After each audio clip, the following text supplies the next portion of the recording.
যে বাড়িতে মরদ নামাজ পড়বে औरत যদি নামাজ না পড়ে তো মরদের নামাজ কবুল করবে না আল্লাহ। সুবহানাল্লাহ।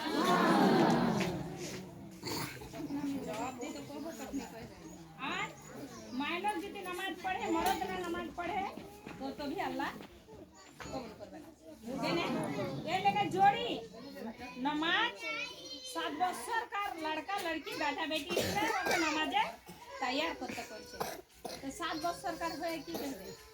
এমনি নামাজ এমনি কি নামাজ খালি বুকে হাত বাঁধে দিলে নয়, लेकिन আগে পড়া লেখা করা বাচ্চাকে 7 বছর উম্র হইতে হইতে কতটা বাচ্চা কম করে 10টা 12টা সূরা আয়াত হওয়া যায়। আর তোমরা এই চিন্তা সোচো না যে ফ্রি ফাইন কুঠি পড়াতে পড়াই তো ওইটা আমি বোধহয় না সুবিধা হবে গালাত পড়া লেখার কথা কইছে বাল বাচ্চার যে আল্লাহ খেতাবে দিয়েছে কোহিনী যে তুই চান্দা তুলে পড়া, এটা হুকুম দেয়, এটা নাই কোনো কেতাবে কইছে পড়াতে ওকে হবি যত বেলে চাঁদের চুল উড়ে যায় বাপের, लेकिन ওইটাই ও কবরে যে জান্নাত পাবে। তুমি যদি মুখের খানা একটার খানার মধ্যে মানুষ জুটে না একটা মুঠি দানা উঠে লাও ঘুরে তোমার ওই দানাটি তোমার মানে পরিবারের খোরাক খেয়ে যাবে, আল্লাহ জুটিয়ে দিবে। আর যদি তোমার যদি তোমার দোয়া মুঠো তুলে লাও আর মধ্যে এটা আগাইতে পারা যাবে না, 2টা 3টা বাচ্চা আছে তো আগাইতে এখন তো মুঠির সওয়ালই নাই, আল্লাহ তো খুবই সুখ দিয়েছে। তো এটা ছিল আগা চালে আগতে বুড়া পুরানা কি করতো খামার টাইমে তো আমার মারা মুঠি তুলতে যদি জুটাতে না পারতো তো মুঠি উঠে উঠে আমরাকে মা পড়ালছে আর কে বাপ পড়ালছে যে মুখের দেখে না মুখের। আর এখন যে মাননির দিকে তাকাইবে আওলাদের পড়ার স্বভাব পাইবে না। সুবহানাল্লাহ, পড়ার স্বভাব নাই, ওর গিনতিতে চললো না, ও কইতে পারবে না আমি কোন পাশে লেখাটা পড়ালছি, ও কইতে পারবে না আমি দীক্ষাতে পড়ালছি, ও কইতে পারবে না আমি খুবই কষ্ট করে ছেলে তানখার পয়সা দিয়েছি তাই আমি মশলা কম করে কি খোরাক কম করে কি আমি কাপড় কম করে, এটা তোমার কইতে রোকাত থাকবে না তখন আর ওইটার সওয়াল তোমার কাছে যাবে না। খোদা না করে তো দোসরা তুমি পেরেশানি যখন না উঠে তখন তোমার নেকির স্বভাব নাই, যখন তুমি পেরেশান না উঠেবে কষ্ট তোমার নেকির স্বভাব আসবে না। আর কত জন সোচে নেকি না নেকি ভাই 10 ভারি লুটে পুটে খায় আর নেকি একটাতে কিছু করে দুটোতে নেকি একটাতে কত তোমাকে সামনে থাকবে না। আলাদা আলাদা পাপ, আলাদা আলাদা হিসাব, আলাদা আলাদা কথা, তোমার নামাজের হিসাব আলাদা, তোমার রোজার হিসাব আলাদা। কতটা লোক আছে औरत যে নামাজ রোজা করছে लेकिन সুখ খাওয়ার কাছে নামাজ নাই, এলে কি আছে খাবে খুদ মত সুখ শরীরটাকে বেকার করে দিচ্ছে। আর দুনিয়ার শব্দ করে ভাই আমি রোজা করেছি। আর কতজন আছে যদি রোজার টাইম আসে তো বেশি বোতলকে সামনে দিবে কিসের বোতল দাওয়ার বোতলকে। আল্লাহ তোমার মুখ যদি রোজার হালাতে হয়ে যায় তো তোমার মতন জান্নাতি দুনিয়ার বুকে নেই। लेकिन ये गलत कदम कापू आसपास করতে দিবে না। বেমার আছে তো আল্লাহ আছে, বেমার আছে তো আল্লাহর কাছে মদদ চাও। তুমি দাওয়াই খাওয়ার থেকেও ভালো থাকবে রোজাতে, কেন আল্লাহর রহমতের দিন, ওটা বরকতের দিন। अल्लाह तो रहम बरसाने वाला, रुजी बीमार के दूर करने वाला, दौलत रुजी सब पिछड़ी ওইটা মহিনা হলো তোমার বরকতে। আর সেই টাইমে কত জনকে দেখতে পাই পুজ করি মুখটা হারা ভারা থাকে তো রোজাদারের মানুষ সকাল দোসরা আর খানা পিনা আলা মানুষের লাগছে যে হারা ভারা পুজ করি যে কেমন কি রোজা আগে নানি করিস না গে থাকে। আর যদি আপনি টাকা দাওয়াই নিয়েছে কি করবো, দাওয়াই না খেলে আমি টিকতে পারবো না। মানে বললে আল্লাহ না বললে মত নেই, মত মানে দাওয়ার কাছে মানে দাওয়াই খেলে মরবে না। এর মানে রোজাটাকে বরবাদ করলে রোজার আমল নেই, খোদা নাই ওর আগে পাশে মানে ও দাওয়াইটাই কিছু আর বড় বেশি জীবনের সাথে। কত কত লোক দেখো এত এত দাওয়াইতে যদি মানুষের জীবনটা ওয়াপাস হয়ে যায় ঘুরে যায় তাহলে তো দুনিয়াতে দাওয়াই কি সব মানে মানতো। লেকিন আল্লাহ দিয়েছে আধা দাওয়া আধা দোয়া। কি দিয়েছে? আধা দেওয়া আধা দোয়া। আল্লাহর কাছে যদি তোমার অর্থ না থাকে, টাকা না থাকে, তবে যদি আল্লাহর কাছে 5 ওয়াক্তে নামাজ পড়ো আর কিড়কিড়াও, আল্লাহর কাছে যদি হায়াত চাহো, আল্লাহর কাছে যদি কথা কইবে ঢং হইলো, আল্লাহর পছন্দ হইলো, তো তোমাকে উদ্ধার করে দেবে। নাই বেমারি নেই। সেই চিন্তা ডাক্তারের কাছে যাও তো ডাক্তার বেমার ঢুঁড়ে পাবে না। আল্লাহ ওরকম দিয়েছে। এই কুল আউযু বিরাব্বিল ফালাক, কুল আউযু বিরাব্বিন নাস, আলহামদু, কুল হুয়াল্লাহু আহাদ, এই দোয়া সূরাগুলো ছোট ছোট নবী সাহেব বেশি এগুলো কি ভালোবাসতো, আগে প্রথম এগুলো নামাজে কইতো। এই চিজগুলো ছোট ছোট গলা যদি যখন মন হলো তখন যদি গাইতে লাগলে আল্লাহ এক এক লজ্জত এক এক সওয়াব পাবে তুমি। কতটা লোক আছে ওইটাই কথা। আমরা যে দাওয়াই দিয়ে আসছি, কত জনকে দাওয়াই তাও কেনে খাটে না, সেটা খোদা মালিক জানে। দাওয়াই ভালো, ডাক্তার ভালো, লেকিন ওকে দাওয়াইতে খাটে না।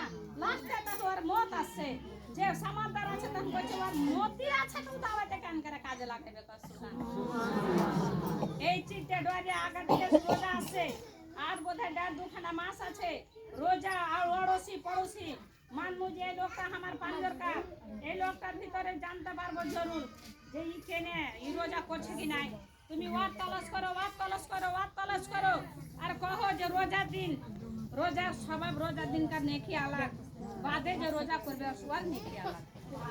ও হলো কি বাসি ভাত। এখন মানুষ টাটকা খানা খাবে তো শরীরে তাগত খুন আলাগ বনবে, আর বাসি খানা খাও তো তাহলে সব পেটে তোমার পেট ভরা হবে, জিনিসটা খাট্টা বনা গেল। ও থোড়া সা খাট্টাও জরুরি লাগে, শরীরের আন্দারে একটু খাট্টারও জরুরি লাগে। তো খাট্টা খান্ডে একটু যা জরুরি লাগবে, তা বাদ বাকি তোমার খুন বনবে না। একটা চিজকে ধ্যান দিও যে রোজা পড়োশি পড়োশি লাগিয়ে দেমাক। আর কারো এত বড় 7 বছর তো ওপর থাকলে বাচ্চা যদি তোমার রোজার হালাতে মরে যায়, তো তোমাকে হাজিতে তোমার আওলাদের আগা দিকে হইতে পারবে না। আর আগে কায়ামতের দিন ওই বাচ্চাই মা বাপকে আর ঠান্ডার মধ্যে 40 টাকা জান্নাত দিয়ে দিবে।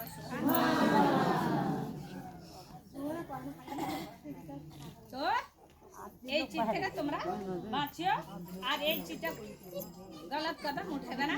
পুরুষ হতাও, নিজে হতাও, বেটি হতাও, যত শরীরে গোশ শুকাইবে, পানি শুকাইবে, কষ্ট হবে, তাহলেই যে তোমার আল্লাহ ওটা মানে রোজার স্বভাব বেশি। যার বেশি কষ্ট, যার কত ঝনা আছে রোজা থামতে পারে না, কিবা যেমন কি আমরা ঠান্ডি কত দোয়া করছি, আল্লাহ গো তোমার এবাদতে যাচ্ছে মাবুদ, তুমি আমরাকে মাফ করবে না।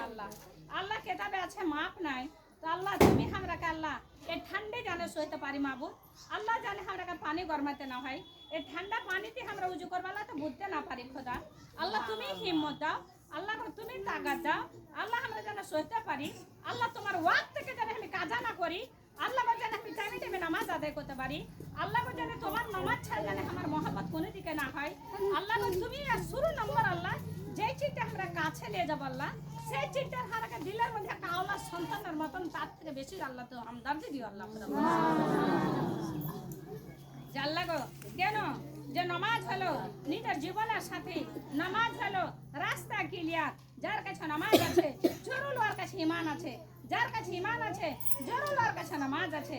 আর ঈমান আর নামাজ এ দুটা যার কাছে ঠেকালো ও উচিত আল্লাহর মানে কি যে তকলিফটা কম পৌঁছে আল্লাহর কাছে। যদি কারো গলত যার কাছে ঈমান আছে মানুষের বিপদ, মানুষের খুশির খাসার, মানুষকে কষ্ট দিবে আর লড়াই ঝগড়া বাড়াবে, ওর কাছে থাকবে না। ভাই করবে যে আল্লাহ যদি মানা আছে না ভাই বিপদ ঝগড়া বিবাদ যেন ওখান থেকে ক্লিয়ার হয়ে যায়। তাহলে আল্লাহ তাকে কহে যে ঝগড়া মিটানেওয়ালা, যে জুলুম মিটানেওয়ালা, যে মানুষকে জুলুম থেকে বাহির করনেওয়ালা, ওকে কি কহে যে হাতিম। হাতিমের মানে হাতে কেতাবি দিয়ে ছাপা শুরু নম্বর যে বিপদ ছুপানেওয়ালা, বিপদ তো শুধু লড়ে ওইখানে তাকে ওখান থেকে সমাপ করনেওয়ালা, তাইলে তুমি দোসরাকে বাঁচাতে পারবে। যে হাতিমের মানে কি, ওকে সওয়াল দিয়েছে 7 সওয়াল, আর 7 সওয়াল কি এগুলাই বিপদ।